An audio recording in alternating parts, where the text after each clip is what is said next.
Benvenuti sul mio canale. Oggi sarò velocissima con quest'asola volante ricamata a punto festone, adattissima per capi leggeri, abiti, camicette. Sulle scolature la mia è sul davanti, ma perfetta anche per la parte del collo dietro perché si slaccia con facilità.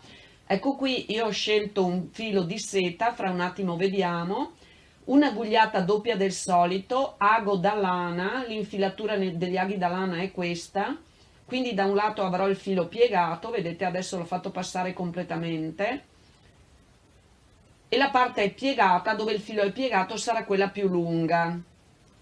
La parte dove il filo è doppio e tagliato sarà la parte più corta, perché non mi deve intralciare nella lavorazione. Vedete che lo sto spostando.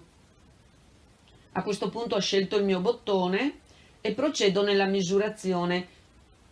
Il mio ha un diametro poco meno di 1,5 cm.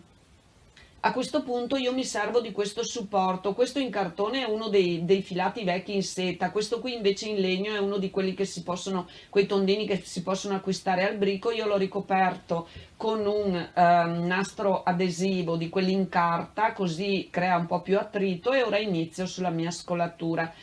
Voi seguite bene le immagini, ecco qua, vedete, entro con l'anello. A questo punto posiziono per bene il mio supporto cilindrico, potete fare anche a meno, io così mi trovo meglio. Ho fatto 2 giri, vedete, questo è il secondo, e lo fermo. Ripeto, se osservate l'immagine è molto più chiaro di come ve lo posso spiegare io. Ecco qua, inizio a questo punto col mio punto festone.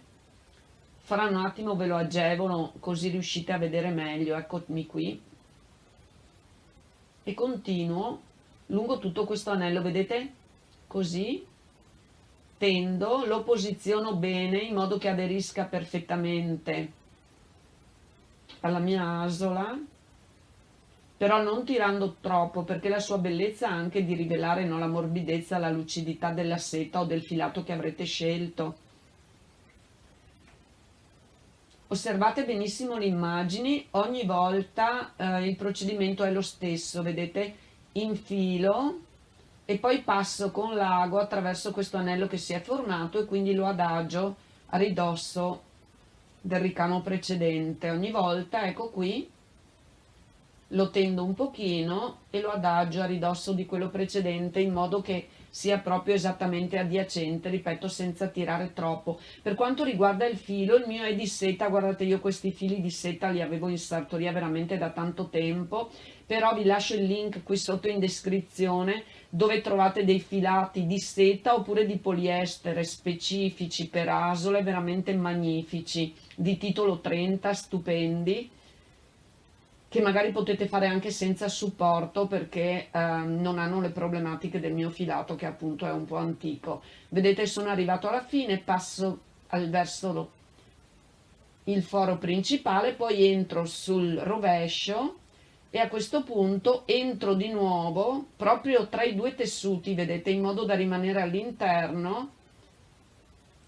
Esco bene, tendo un pochino e taglio l'eccesso, in modo che quando ho finito la mia asola si rivela perfettamente rifinita. Dalla parte opposta naturalmente ci sarà il bottone. Io spero che vi sia piaciuta, è semplice da fare, si tratta solamente di fare un po' di esercizio. Vi ringrazio come sempre tantissimo, spero che vi sia utile. Alla prossima.